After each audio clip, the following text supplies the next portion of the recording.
Pemirsa Bonera TV yang kami cintai, di studio Bonera TV kita mengajak dua kawan kita ini yang cukup terkenal di Labuan Bajo. Ada Pak Lawrence dan Abang Rilus, si Rilus Ladur. Beliau ini presiden Forum Peduli Mabar gitu. Dan satu tentu tidak asing lagi, Pak Lawrence Logam gitu. Tapi sebentar, Pak Lawrence, agak geser dikit lah Pak Lawrence, gerak dikit geser lah karena ini harus apa? Harus pasang jarak ya. Apa istilahnya itu social distancing ya? Social distancing. Jadi pasang jarak. Soalnya akhir-akhir ini Pak Lawrence, pemerintah Manggarai Barat ini sedang mengeluarkan satu kebijakan ya. Iya. Kebijakan PPKM level 2 gitu loh. Makanya saya bilang tadi, tapi Pak Lawrence dan Pak Rilus ini sudah vaksin tidak ini? Sudah. Oke. Jadi tidak ada kewajiban untuk PCR lagi kan? Iya. Oke. Kalau gitu sambil biar ngobrol kita lebih asik, kita buka aja maskernya itu. Oke. Tidak ganas kan gitu? Atau tidak jalan dari luar kan? Dari misalnya luar daerah kan? Tidak. Oke. Ini Pak Lawrence, ini kan kemarin pemerintah Manggarai Barat itu kan mengeluarkan kebijakan itu tuh. Iya. PPKM level 2 gitu. Dan yang menarik itu Pak Lawrence, di tengah kebijakan itu, nah 30 anggota dewan kita itu pergi BIMTEK ke Jogja gitu. Nah, saya bingung gitu loh, kenapa bingung sebenarnya? Satu sisi pemerintah menaikkan level PPKM-nya. Yang kedua, ada kondisi anggaran kita yang sudah terbatas. Ada kebijakan yang kemarin yang Pak Lawrence juga sempat ngobrol itu soal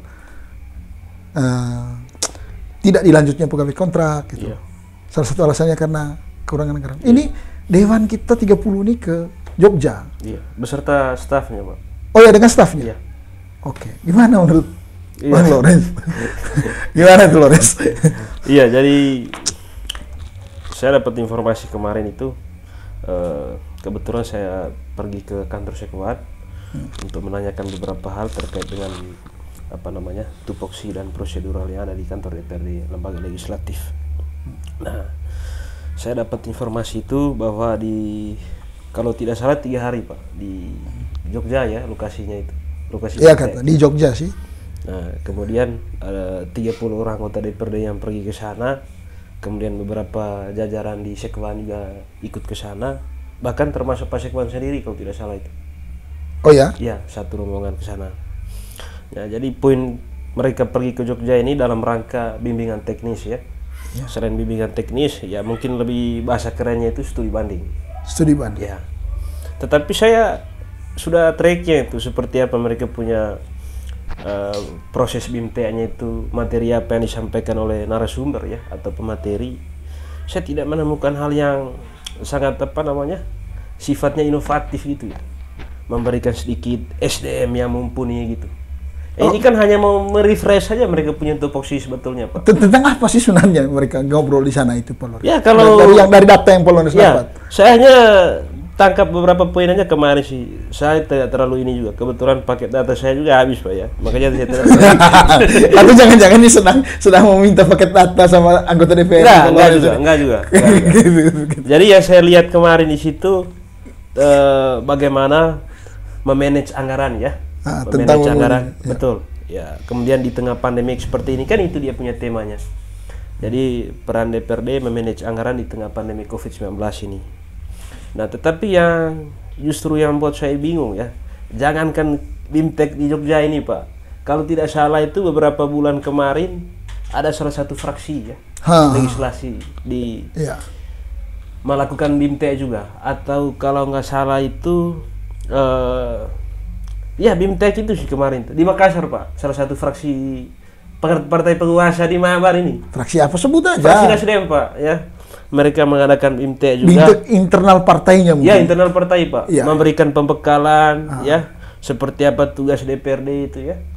Tapi yang saya temukan justru tema dari BIMTEK yang dilakukan oleh fraksi tersebut kemarin itu terkait dengan ini, peran DPRD dalam pembangunan ini.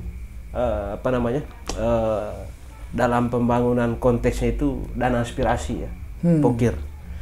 Nah, itu merupakan hak DPRD. Kita it's okay aja. Tapi justru yang membuat kita terusik dari BIMT ini, ketika DPRD ini ikut mengkeroyok, Pak. Ya. Keroyok apa lagi nih Pak Lores? Keroyok, Masanya keroyok Bapak ini revisi. kadang-kadang Tidak, mereka sendiri kan selaku predator ya. Keroyok revisi di mengenai barat ini. Ya, adapun metode atau style yang mereka gunakan ada sistem fee ya. Sistem jual-jual paket ke ini kontraktor gitu. Sehingga kalau misalnya Pak Lores, bentar, saya harus potong itu, Ya. Pak Lores. Artinya kan gini, Pak Lores itu menuduh itu. nggak apa-apa, tidak apa-apa. Kalau misalnya Nanti Pak Lores kalau dituntut gara-gara omong gitu, Pak Lores. Ini Ya. ditayangkan loh di Bandara ya nggak TV. apa-apa, nggak apa-apa. Silakan aja dipublish nanti, nggak apa-apa. Ini Siap, nggak Pak. boleh dipotong nih. Nggak apa-apa, silakan aja. Oke, lanjut. Iya.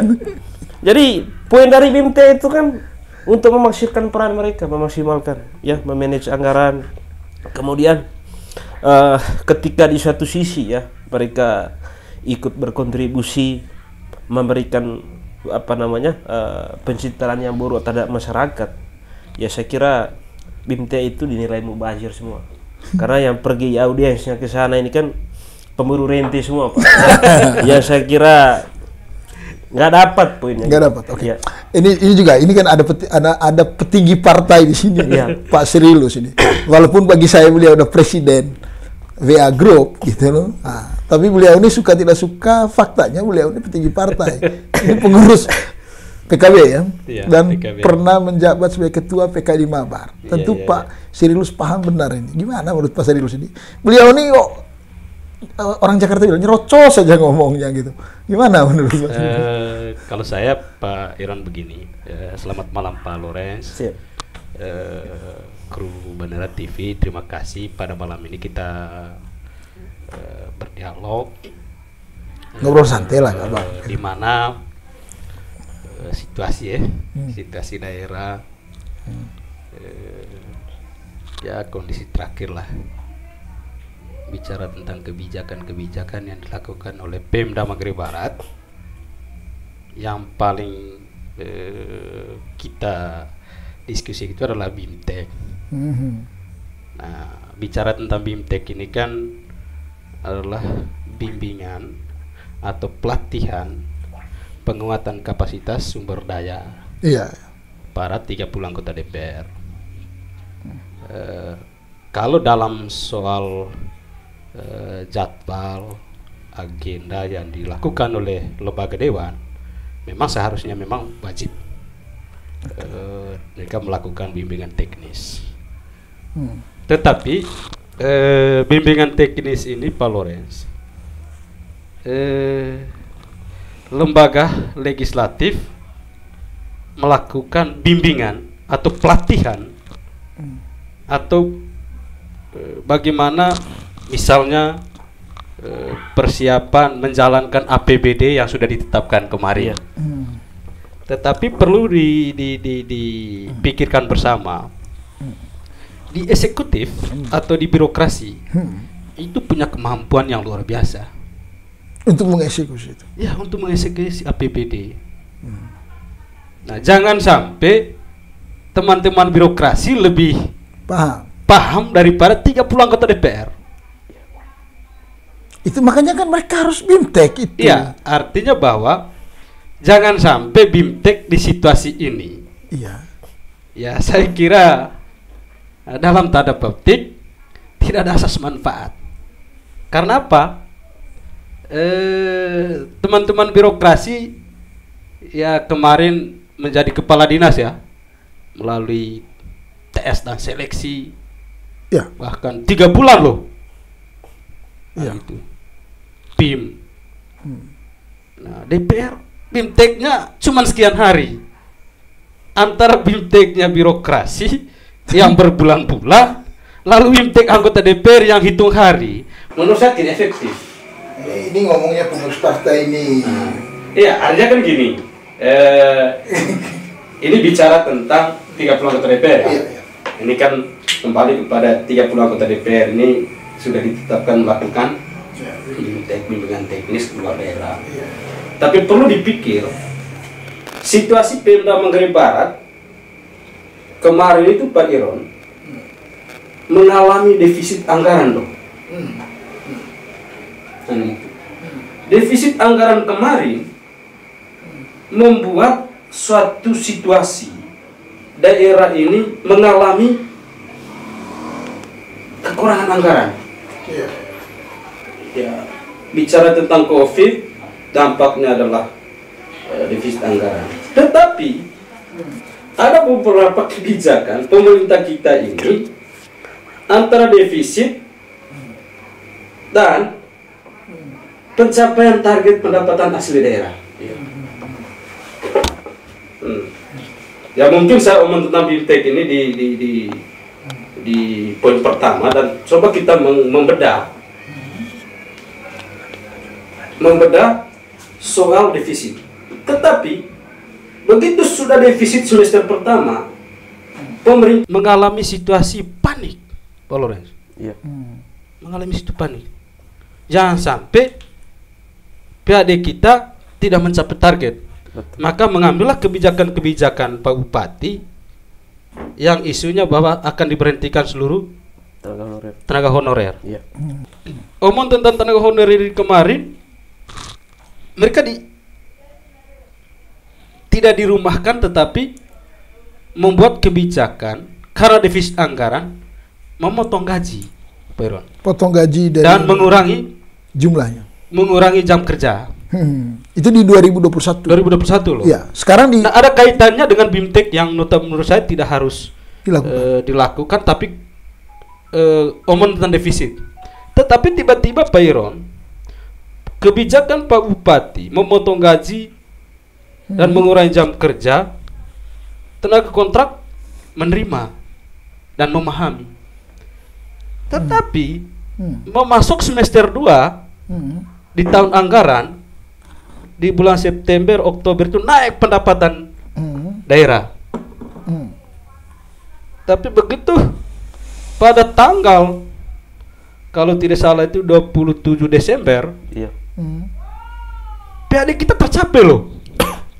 Hanya entah kenapa Pak Bupati tidak mempublikasikan apa gitu. Subsidinya dari mana begitu? Dari mana subsidinya itu? Nah, inilah yang membuat antara kebijakan defisit anggaran, diberhentikan tenaga kontrak yang notabene-nya 500 ini. 500 ini. Lalu kebijakan yang kedua naik lagi, penetapan APBD 2021 menjadi naik lagi tenaga kontrak tapi diperkurangkan jumlahnya. Di satu sisi defisit anggaran, pemotongan gaji, tetapi ada kebijakan baru yang menurut saya tidak adil. Berarti Pak Sirilus ini agak keberatan sebenarnya kalau mereka harus melakukan BIMTEK saat sekarang. Itu nanti dulu, karena kan gini, BIMTEK ini adalah di tahun anggaran 2022. Iya. Kenapa kita bicara tentang tahun anggaran 2021? Akan berdampak Di 2022. Karena begini Pak Iron, kebijakan-kebijakan ini sebenarnya melihat kondisi keuangan daerah sesungguhnya. Iya. Apa benar skala prioritas lah gitu. Paling tidak yang diprioritaskan apa? Di tengah situasi COVID ini, Pak Iron. Nah, kenapa tidak adil? Tunjangan anggota DPR dari 9 juta menjadi 12 juta. Naik itu berarti? Naik. Di saat COVID defisit yang menurut mereka. Lalu yang kedua, tunjangan bupati dari 40 juta kalau tidak salah 80 juta. Sementara tunjangan bupati atau operasional rumah jabatan itu? Ya, operasional lah gitu atau tunjangan. Tapi kan tidak adilnya kan Pak Iron begini. TKDP-nya dipotong. Bahkan diberhentikan yang lain. Dipotong lalu PAD kita tercapai loh 150. Kalau karena gajinya mereka itu adalah menggunakan PAD, menggunakan pendapatan daerah, maka wajib hukumnya dikembalikan karena mencapai. Karena kinerja mereka, tenaga kontrak ini kan ditugaskan, dikerjakan, menagih pajak, retribusi di mana-mana, mencapai loh. Itu. Gitu, mencapai. Dengan mencapainya target PAD ini, maka ada kebijakan baru yang namanya naikkan tunjangan. Atau operasional gitu. Itu menurut saya tidak adil. Jadi ini kontradiktif jadinya. Kontradiktif. Lalu penetapan APBD yang dilakukan 30 anggota DPR di 2021 yang nanti dijalankan 2022. Ya mungkin omong tentang inilah saya masih dalam suatu hal yang perlu dicek. Dicek ini Polores begini. Postur APBD kita. Karena postur APBD kita, dana transfer kita itu tidak dipotong.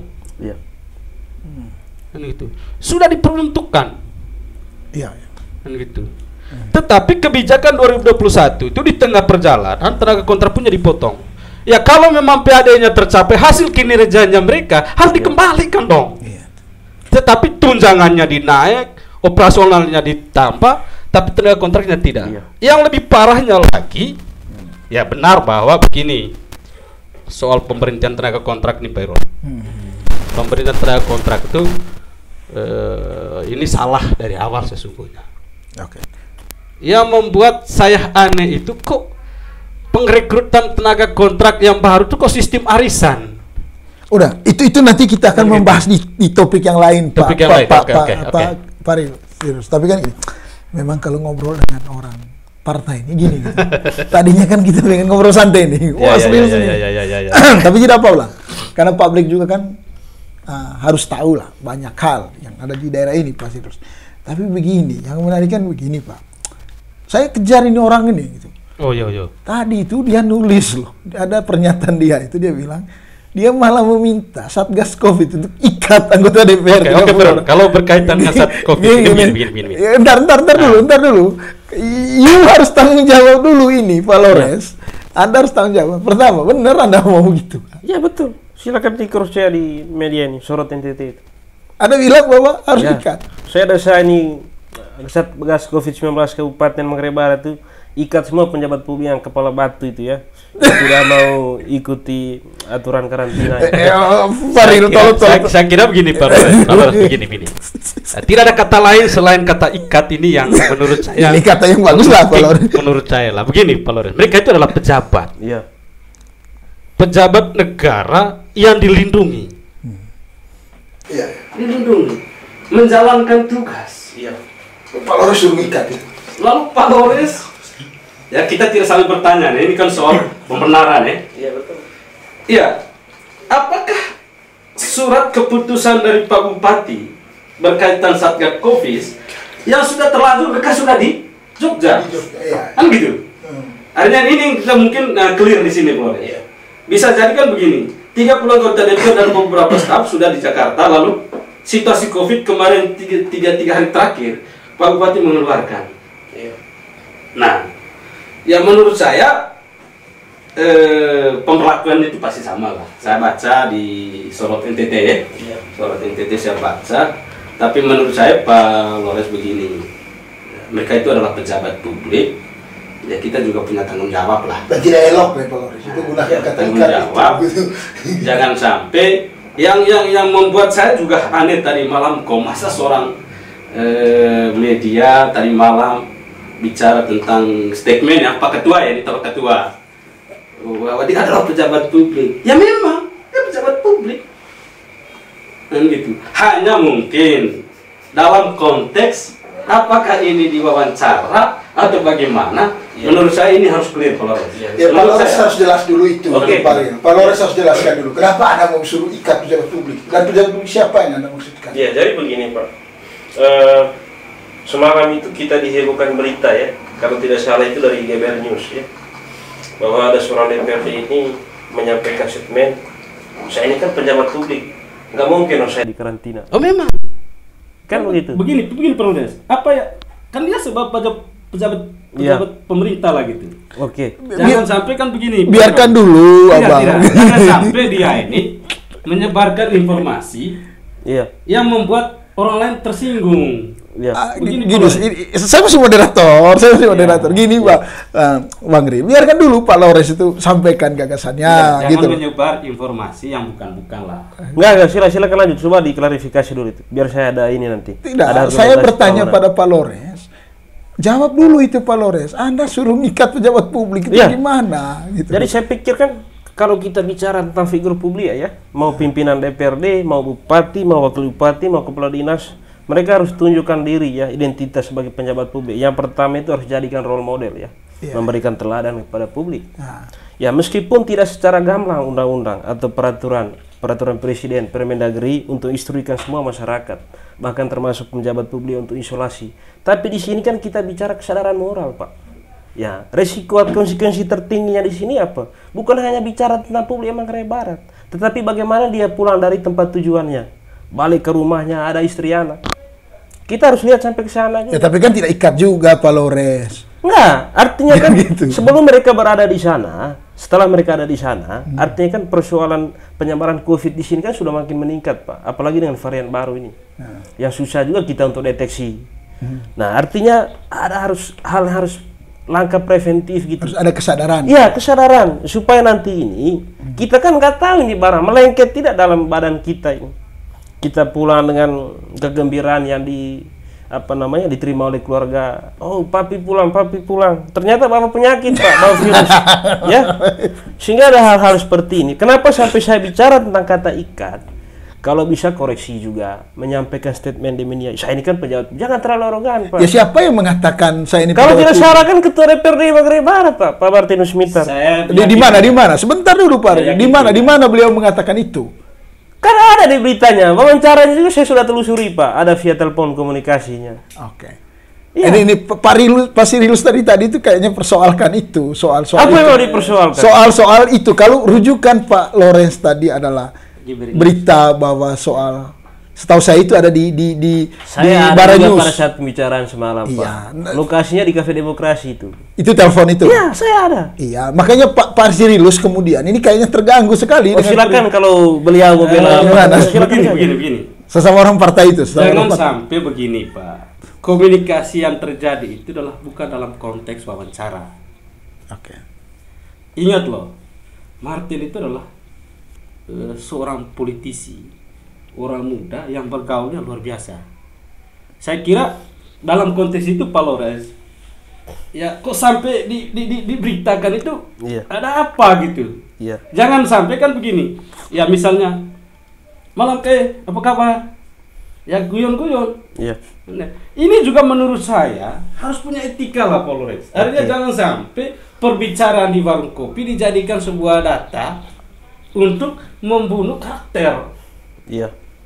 Ini yang sebenarnya teman-teman, jangan sampai hal ini membuat pejabat publik, seorang ketua DPR memviralkan hal yang menurut saya tidak seharusnya gitu. Iya. Nah, gitu. Mungkin dengan percakapan bahwa dia seorang pejabat harus tidak boleh karantina pejabat, ya mungkin ungkapan-ungkapan kekerabatan, sahabat. Kok sampai direkam, sampai dipublikasikan? Menurut saya tidak etik lah. Iya. Gitu, Ya, kalau kita mau telah lebih dalam ini persoalan, Pak.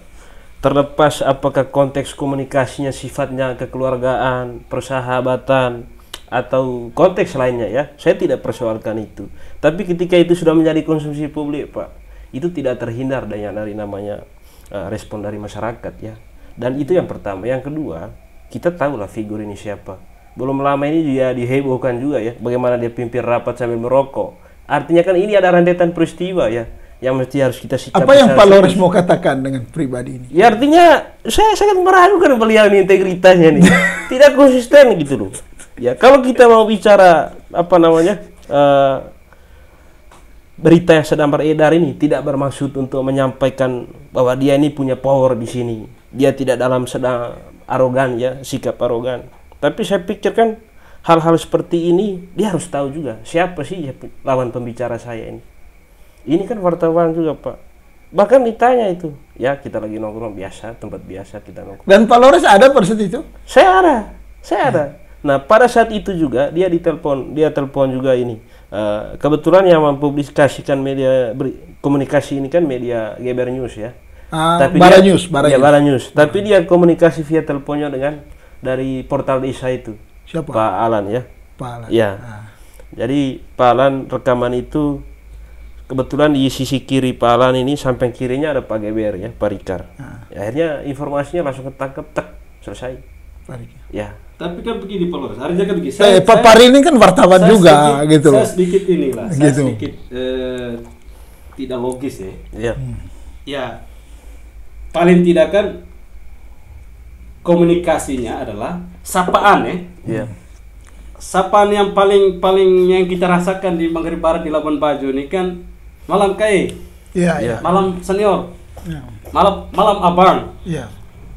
Nah, apakah menanyakan informasi keberadaan, Iya. situasi, atau sedang menanyakan apa tugas itu, Pak? Iya. Ya kan kalau pertanyaan seperti itu kan berarti dalam konteks tugas sebagai jurnalis ya. Saya tidak sedang menilai teman-teman wartawan ya, tidak sedang menilai, tetapi kan ada tidak kesepakatan bahwa saya sedang mau diwawancara, Iya. kan gitu. Atau mungkin Pak Ketua mungkin bagaimana kabar, kapan pulang, apa segala macam. Jangan sampai pertanyaan-pertanyaan itu menjadikan sumber untuk dipublikasikan. Oh gitu. Dan ini tidak menurut Pak Rid, kan Pak Rid ini kan selain seorang aktivis partai, Pak Rid juga kan seorang kulit tinta juga, seorang wartawan juga gitu. Menurut Pak Rid secara dalam kapasitas sebagai wartawan, boleh nggak gitu? Itu tadi Pak Iron, konteks start awal komunikasinya. Yang pertama, kita lihat sebagai Martin itu sebagai apa dulu?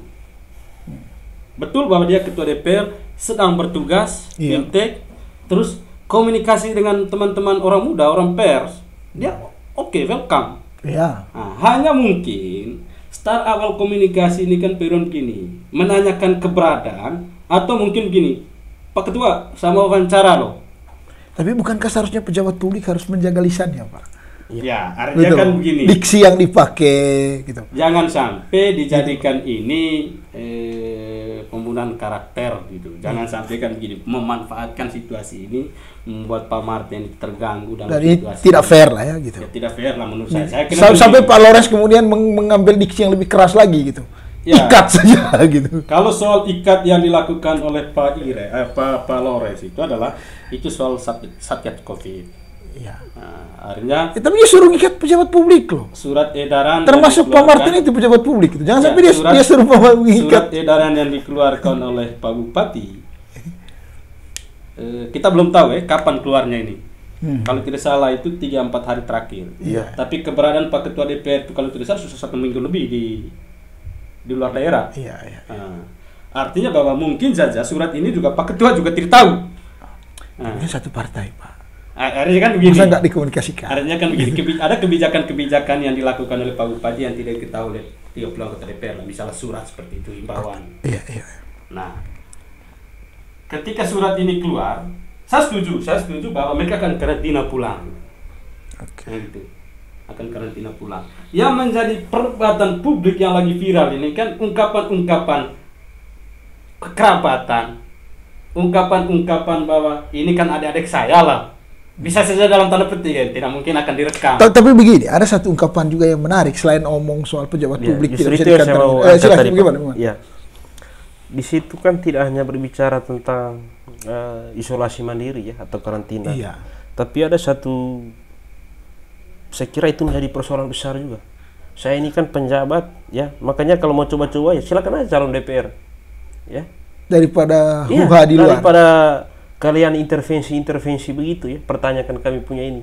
Iya. Saya kira meskipun dalam kondisi mabuk, tidak sadar, atau bahkan situasi keakraban yang sedang terjalin ya, nggak etis lah untuk sampaikan hal itu kepada ini. Apalagi dia kan tahu persis ini media yang sedang didengarin. Iya. Apalagi dalam situasi kerumun juga media di sana lagi ngopi. Iya. Nah, sehingga apa namanya mengamankan posisi Pak Martin Mittar di sini, saya kira oke-oke saja. Tapi kan kita bisa track inilah triknya, beliau punya track record ini kan. Beberapa kontroversial yang sudah terjadi. Ini kan sudah yang keberapa sekali ini, Pak. Ya. Kita sih mengharapkan bukan menjustifikasi dia, bukan mengharapkan dia membunuh reputasinya, karakternya, tapi kita sedikitnya itu lebih tepatnya saya betul-betul untuk menjaga dia juga mengingatkan bahwa apa namanya agar selalu berjaga-jaga ya sebelum peperangan itu terjadi gitu loh. Ya perang dengan siapa, Pak Lores? Ya ini kan sebentar lagi kontestasi pilek Pak. Ini yang tinggal hitung ya depan mata juga. Jangan sampai hal seperti ini kan menjadi bahan senjata dari tim lawan ya. Kalau bisa menghindari potensi-potensi kesalahan kecil, saya orang bisa ini Pak, membesarkan itu. Oke. Saya karena Pak Lores bicara soal sebentar lagi ada peperangan. Ini orang partai ini samping kita. Harusnya itu kan Pak Rilus ini yang paling diuntungkan. Atau 1 April itu Pak Rilus. gitu. Nah, ini jangan sampai ini bahasa diplomatis Pak Rilus tadi membela Pak Martin. Tidak. Lalu kemudian kan kalau besok kan gini logikanya kan itu toh. Jadi ini kurangi kompetitor gitu. Gimana? Begini, jangan kaitkan situasi kemarin untuk ke politik 2024. Masih jauh ya? Masih jauh dan strategi masih politisi ini adalah gitu. Saya kira Pak Martin untuk menjatuhkan situasi ini juga tidak. Dengan gara-gara bahwa rekaman ini dijadikan mengurangi dia punya popularitas dan elektabilitas, saya kira ini situasi lah, kondisi yang dialami para pejabat-pejabat kita. Ya saya harap bahwa kita sesama generasi, sesama Manggarai Barat ini adalah milik kita. Ya menurut saya hal-hal ini tidak perlu harus dibesar-besarkan lah gitu. Artinya kan hari ini kita tidak butuh beliau, kan gitu. Tetapi pasti akan datang, pasti kita membutuhkan beliau. Jangan gara-gara butuh dalam hal apa dulu ini Bapak? Ya, berkomunikasi. Oh, berkomunikasi. Jangan sampai ada deal-dealan gitu lah. Berkomunikasi kan begini. Ada hal yang kita tidak paham di DPR. Kita ada tanya. Pak Ketua. Oke, benar. Ada Pak Ketua. Okay. Ya misalnya Pak Lawrence. Ada hal yang belum dipahami atau mengkonfirmasi kondisi lapangan yang dibutuhkan suaranya Ketua DPR kan lebih mudah. Gampang kan kalau dekat kan. Tapi kalau dengan model begini cara komunikasi dia juga bilang, "Yuk siapa?" Gitu. Oke. Kan gitu, "Yuk siapa?" Ya, kan gitu. Kalau mau membangun daerah ini dengan caramu loh. Tapi jangan menjatuhkan saya seorang Ketua DPR. Gitu. Gitu Pak Lawrence. Iya. Kan gitu. Jangan sampai kan begini Pak Lawrence. Tapi cabut dulu diksi ikat DPR itu. Oh, saya tetap pertahankan itu, Pak. Ikat pejabat publik itu diksinya terlalu kasar Pak Lawrence. Ya, ikat itu. Supaya nanti jangan sampai kasus ini COVID-19 ini makin membias kemana-mana, Pak. Ya, korbannya sudah banyak. Bahkan sampai ke kebijakan politik juga, kebijakan Pemda juga terlalu banyak yang risiko yang dikorbankan. Ya, kita mau cut sumber-sumber kegaduhan ini ya, supaya masyarakat tidak dikorbankan lagi jadi. Berarti Pak Lawrence tetap tidak mau cabut itu? Ya biarin aja, siapa aja penjabat yang tidak mau karantina ya sudah, berarti dia sudah bagian dari ini, kepala batu. Ya bagi saya kan begini Pak Iron. Ya. Statement antara dua media atau narasumber ya. Pak Lawrence ini kan narasumber juga loh. Iya. Nah, dari kejadian. Iya. Kan gitu. Artinya kan gini, dasar dari pemberitaan ini adalah perekaman tanpa sepengetahuan misalnya gitu. Oke. Atau mungkin kan begini. Pak Ketua nanti saya rekam ya pembicaraan hasil dari BIMTEK ataupun COVID ini, kan pasti dia akan tahu loh, dia pejabat publik loh, pasti dia akan mengatur komunikasinya ketika desain. Iya. Tapi ketika dimanfaatkan ini dijadikan sebuah situasi yang mengurangi reputasi pun atau elektabilitasnya Pak Martin, menurut saya tidak etis lah gitu. Paling tidak kan gini, kita seorang ya dalam tanda petik ini tidak sedang menilai teman-teman media lah gitu. Ya kita ini juga kan bertanya kepada narasumber, saya rekam loh ini Pak, bisa tidak? Ya tapi wartawannya mungkin punya alasan itu Pak. Ya. Kita kan tidak tahu itu Pak Ril. Tapi saya hanya bertanya begini itu. Yang paling ribet dari urusan ini sebenarnya kan begini. Apa iya yang bicara itu betul Pak Martin? Begini. Siapa bisa membuktikan bahwa itu Pak Martin? Hari ini gitu. Pak Iron hanya memberitakan jawabannya. Kita belum tahu apa pertanyaannya. Iya, apa betul Pak Martin yang bicara itu gitu. Artinya kan gini, jawaban Pak Martin kok sebodoh itu ya? Gitu. Kan gitu. Iya. Artinya kan gini, rekaman itu tergantung pertanyaan Pak Lawrence. Iya. Pertanyaan sebagai sahabat, pertanyaan sebagai adik ataupun apa, pasti juga respon dari sebelah juga melihat. Tanya aja sama beliau, katanya beliau saksi mata nih. Artinya kan gini, pertanyaannya memang seperti apa kok sampai seorang pejabat publik mengeluarkan kata-kata itu. Menurut saya pertanyaannya tidak akan connect. Ya, saya mau klarifikasi itu ya. Saya dapat poinnya itu ketika narasumber Pak Martin atau Pak Ketua melakukan ini komunikasi ya, bangun komunikasi dengan si penerima telepon tadi ini, Pak Fian Dama ya. Pak Fian ya? Ya, Pak Fian. Dia mau minta Pak Fian untuk menarik kembali terhadap berita yang sedang beredar. Memang sih dalam konteks pembicaraan tersebut kan dia bisa petakan ini, dia bisa raba. Oh, kalau di tempat demokrasi, kafe demokrasi ini. Tapi yang mau ditanyakan ini Bapak, Nekrabu, permisi. Yang telepon Martin ini siapa? Pak Fian Dalang. Fian Dalang. Ya. Pak Lores ingat tidak cara bertanyanya? Kalau saya bangku paling pojoknya Pak, yang lebih dekat dengan dia itu Pak GBR, Pak Rikar, yang mempublish dia punya berita ini. Nah, tetapi pada saat ditelepon oleh Pak Martin kepada Pak Fian. Yang telepon ini Fian atau Martin? Pak Martin. Pak Martin yang telepon. Setelah berita ini keluar ya, setelah berita ini keluar. Tidak. Artinya jadi ini berita ini siapa telepon duluan? Martin apa? Permisi, minta maaf. Ini kan supaya clear ini. Iya, ya gini. Kalau mau clear ini sebenarnya orang yang paling pas meng-clearkan ini adalah Pak Rikar. Karena beliau yang menulis. Gitu. Ya, ini kan saksi mata. Saksi mata. Tetapi kan dia sudah menjelaskan ini jarak nih. Nanti kalau Pak Rikar bersedia untuk kita undang juga, dikonfrontir, bahkan dikonfrontir juga dengan Pak Martin kalau Pak Martin mau juga gitu. Kalau beliau mau, Pak Fian juga mau, sudah kita akan duduk dan Pak Sil juga ada. Tapi yang saya mau bilang gini loh, tadi kan rupanya Pak Lores dan Pak Sil ini setuju kalau ada karantina. Dan kata tadi yang dibilang tadi ikat itu berkaitan dengan karantina kan? Iya. Nah, berkarantina gitu. Tapi faktanya tidak ada karantina. sudah dikarantina nggak ini? Hari ini sampai loh ya. Iya. Sudah sampai. Ada nggak dikarantina hari Kalau saya ini? begini, Pak Lores, Pak Iro. Gimana? Untuk mereka dikarantina atau tidak, itu ada Satgas Iya. Satgas Covid ya. Iya. Apakah Satgas Covid hari ini jemput mereka di bandara, lalu diarahkan? Iya. Kalau memang benar-benar bahwa edaran yang dikeluarkan Pak Bupati pemberlakuan itu seluruh ya, Iya. kan gitu. Iya. Nah, ingat, saya kira dalam pesawat itu juga bukan hanya 30 Pak, Iya. ada Penumpang lain. penumpang lain gitu. Iya. Artinya bahwa kalau memang nanti mereka dikarantina kan, Karantina bukan semua. saja pesawat tidak boleh terbang, Oh gitu. ya kan? Kan ada tamu lain. Iya. Tapi kalau hanya khusus 30 anggota DPR juga, ya apakah Satgas Covid hari ini Iya. sudah siap? Oke. Baik secara fasilitas. Ini pejabat publik dong. Oh, iya. Fasilitas tuh. Ya kan sekali-sekali dong pejabat publik merasakan bagaimana dirasakan rakyat tuh Farilus. Ya artinya Gitu, so, jangan ada perlakuan khusus lah gitu. statement dari Pak Lores benar sih, statement, tetapi Iya. ya cross check dulu dong. Tim Covid ini, Satgas Covid ini sudah siap atau tidak? Iya. Jangan sampai ini juga keluarkan Iya. regulasi atau keluarkan edaran tanpa disiapkan. Misalnya 30 anggota DPR ini datang langsung. Ya kan tidak ada kewajiban juga itu harus karantina kalau di PPKM level 2 itu, Pak. Lalu kemudian itu kan ada syarat udah divaksin, tentu ada kelonggaran dikit lah. Tapi saya mau tahu itu mungkin Bapak berdua nih punya data nggak Bapak-bapak ini? Berapa sih yang terpapar COVID kita hari ini gitu? Iya.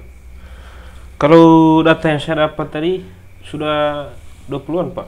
Omikron atau Omikron. apa? Ya, varian terbaru ini. Varian terbaru di Labuan Bajo ini. Di Labuan Bajo ini. Oh, berarti pantas dong harus waspada nih. Nah, itu yang saya maksudkan bahwa jangan sampai virus ini merembes kemana-mana, Pak. Ya, memang secara aturan itu tidak ditegaskan. Mereka harus disegel di Pulau Komodo sana ya. Dia harus segel di Pulau Rinjak sana. Tapi kita bicara di sini tanggung jawab moralnya, Pak. Tanggung jawab sosial demi keselamatan bersama, keselamatan keluarganya.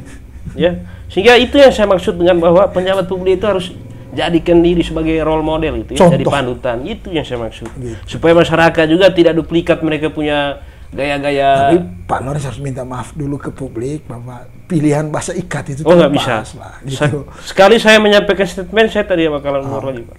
Oke, gitu Pak Farilus. Artinya kalau di beliau tetap tidak mau itu Pak Farilus. Kalau diikat ini kan Polres dalam tanda petik, berarti mereka juga binatang tuh. Kan diikat loh. Gitu. Artinya kan bahasa ikat ini menurut saya Polres tidak. Kalau diikat itu cuma binatang. Iya. Tapi mereka ini pejabat publik dan 30 anggota DPR Loh, ya silakan lah. Atau jangan-jangan Pak Rilus ini takut satu saat Pak Rilus jadi pejabat publik, takut dikatain begitu Pak Lores. Ya, ini kan koordinasi baik dengan legislatif. Saya takutnya Pak Rilus takut nanti kalau suatu saat saya jadi pejabat, Pak Lores akan pakai bahasa yang sama dan mengganggu saya ini. Kan begini, kalaupun saya direkomendasikan jadi pejabat publik, Siap. kan gitu. Ya komunikasi itu yang paling penting itu ada etika lah gitu. Oke. Etika itu paling penting. Saling mendengar, saling menghargai. Kalau memang satu ketika saya dipercayai, kalau memang ungkapan-ungkapan ataupun statement-statement dari saya tidak paham oleh teman-teman atau tidak dianggap oleh teman, mari kita diskusi, mari kita bicara. Karena kami ada misalnya DPR itu juga adalah akan terbuka mendiskusi. Artinya kan kalaupun DPR yang ada, ya marilah berkomunikasi yang baik. Oh gitu. Tapi begini Pak Sirilus, apakah Pak Sirilus mau mengatakan bahwa Pak Martin blunder nggak dengan pernyataan itu? Walaupun dalam konteks apapun lah sebagai pejabat publik, atau wajar lah buat Pak Lores. Begini, percakapan dan pertanyaan dari si bertanya itu menjadi titik kunci. Sebagai apa dulu? Oke. Kalau dia sebagai wartawan, lalu dia beritahu saya wartawan dan saya akan merekam, pasti saya yakin seorang Martin tidak mungkin ungkap seperti itu. Oke. Tapi kalau gaya guyon kayak bagaimana di sana, apa happy, saya kira juga Pak Martin di sebelah juga dengan happy dia jawab. Iya, tapi apakah happy itu harus mengatakan bahwa pejabat publik kok tidak mungkin dikarantina? Karena dia merasa bahwa ini adik-adik. Itu kan artinya kan gini, jangan melihat itu dijadikan sebuah kritikan ataupun apa. Itu sebagai motivasi untuk adik-adik sebenarnya. Misalnya begini, loh kalau kamu mau jadi pejabat publik nyalon dong. Itu kan motivasi untuk adik-adik loh. Iyalah, itu bagus lah. Siapa tahu menanggapi lurus ya. Gitu. Itu motivasi. Misalnya saya begini, Pak Lores, kau punya investigasi itu harus ada endingnya. Itu kan motivasi loh. Bukan mengkritik kinerjanya Pak Lores. Saya harap Pak Lores tidak perlu jawab itu. Nanti kita tidak akan misalnya, selesai. Tidak akan selesai kita ngobrol nanti. Kan gitu. Ini misalnya. Loh, kalau seandainya seorang Martin mengungkap seperti itu, saya yakin bahwa ada kejanggalan. Kejanggalan yang pertama itu dianggap sebagai apa dulu? Ya misalnya kan begini. Saya datang seorang wartawan, ini Martin. Saya wawancara. Saya yakin Martin itu dengan Lukas. Oke, nah karena diskusi kita ini kan direkam nih, mau ditayangkan di Bonera TV nih. Nah sekarang ini apa yang mau kita sampaikan terkait persoalan ini gitu loh. Entah ada pernyataan apa, permintaan apa kepada para pejabat publik ini. Yang pertama begini. Nah, gitu. Saya tahu. Nah, gitu. Seperti apa kakak Martin. Oke. Beliau adalah salah satu tokoh orang muda yang punya tekad membangun daerah ini. Iya. Seburuk-buruknya seorang Martin, pasti ada kejanggalannya. Seburuk-buruk ada kejanggalan gimana? Ada baiknya. Gitu. Ada baiknya. Oh ya, jangan ada kejanggalannya gitu. Artinya begini, seburuk-buruknya Martin, pasti ada baiknya. Oke. Gitu. Iya. Nah, yang kedua, saya kira Martin pada situasi itu tidak menganggap teman-teman waktu itu sedang wawancara, atau mungkin cara bertanya kepada Martin dengan guyon-guyonan ya, mungkin dia juga jawab ya, yang gitu. Atau mungkin Pak Martin juga situasi yang lagi puyeng gitu. Ya, mungkin campur aduk. Hanya Pak Martin yang tahu lagi. Hanya Pak Martin yang tahu. Gitu. Saya kira untuk situasi ini Pak Lores, kita maklumi. Disudahi aja gitu. Artinya bahwa udahlah, mungkin ada kekilafan dari Pak Martin, ungkapan-ungkapan, tapi teman-teman rekam lalu dipublikasikan. Ya itu saya tidak melarang, saya tidak menilai, itu hak. Oke. Itu hak teman-teman pers. Saya tidak sedang menilai teman-teman pers bahwa itu salah, tidak. Tapi yang paling penting itu adalah menjaga etika, menjaga komunikasi yang baik. Tidak dengan cara itu menjadikan berita yang wow gitu. Itu oke. Pasti ada berita lain lah gitu. Itu soal itunya. Sekarang Pak Lores gimana? Iya. Ini polemik. Gimana nih? Kalau Pak Sri Lustari masih mempersoalkan seperti apa sih pertanyaannya itu, ketika Pak Martin menjawab bla bla bla bla kan begitu. Ya, tetap saya kira itu sudah terjawab ya. Kan ada dia punya apa namanya argumentasi klarifikasi ya. Mungkin belum dinaik oleh media itu, tapi saya sudah dapat tadi itu. Dari Pak Martin? Iya, saya sudah dapat. Bukan dari teman media tadi, ya dari Pak Geber ya. Geber News. Dia sudah dapatkan itu klarifikasinya. Tetapi yang saya mau ingatkan, ya lagi-lagi saya soroti di sini bahwa track record. Ya. Kalau misalnya kita berbicara Pak Ketua DPRD Martinus Mittar sedang dalam guyonan, bercandanya berlebihan karena kesetiakawannya sangat terlalu dalam, ya. Sehingga komunikasi itu sudah tidak disekatkan lagi. Ini hal serius, ini hal ya apa nih ya. Yang saya mau katakan begini, bahwa persoalan ini sebetulnya bisa diatasi dengan baik, ya, ketika ada komunikasi, ya antara media sendiri kemudian narasumber. Nah, mungkin nanti Pak Martin sendiri bersedia bahwa argumentasinya itu silakan aja media mau siarkan itu, publiskan. Ini hal-hal yang harus diperbaiki, kan begitu. Tapi saya justru tidak melihat ini seperti apa etika dalam jurnalis itu seorang wartawan. Saya tidak paham hal itu. Tapi ketika ini sudah menjadi konsumsi publik, Pak, saya sudah no problem lagi mundur ke belakang lihat spion. Seperti apa sih kemarin sebenarnya? Ya. Pokoknya yang muncul ya ditanggapi. Yang muncul itu aja yang kita babat. Ya, dan harus bijak juga Pak Lores. Pak Lores juga itu kan sekarang sudah menjadi public figure lah di Mabar ini. Juga pernyataan Pak Lores juga harus bijak juga gitu. Beliau ini kan kalau kita bicara integritasnya, saya kira bukti petunjuknya itu untuk membenarkan beliau punya integritas yang baik, kapasitas yang baik. Saya kira ada semua, dia punya apa namanya sampelnya ya. Sehingga lagi-lagi saya hanya ingatkan bahwa ini tidak dalam rangka membunuh karakter dia, tapi bagaimana mengingatkan bahwa figur publik itu jangan terlalu lengah juga. Kita berbicara dengan siapa, kita anggap kawan, teman, kita nggak tahu Pak. Kita hanya dalam versi kita aja, porsi kita. Ini saya punya adik sendiri. Ternyata mereka bisa manfaatkan momentum itu untuk menjatuhkan. Lihat saja, saya bisa pastikan menjelang kontestasi pilek nanti atau pemilu kada ya, pas ini akan dibom lagi kasus-kasus seperti ini. Nah, saya hanya mau kasih wanti-wanti. Sebenarnya Pak Lores sebenarnya mencintai Pak Martin. Iya, jangan sampai dia terbiasa dengan seperti ini gitu. Itu maksud. Itu poinnya. Itu poin saya. Oke lah. Ya sudahlah, kita akhiri aja ngobrol-ngobrol ini tentang ini. Nanti kita akan cari season lagi, kita cari waktu lagi untuk kita mendiskusikan banyak hal yang harus dielaborasi tadi. Sebenarnya tadi kita belum selesai juga membahas soal bagaimana soal BIMTEK tadi, soal anggaran itu. Nanti kita akan diskusikan lagi tuh. Harapan saya kan Bang Sirilus, Adik Lores ini selalu ada waktu lah ketika diajak berdiskusi gitu. Oke, terima kasih Bang. Oke. Pak Lores. Siap.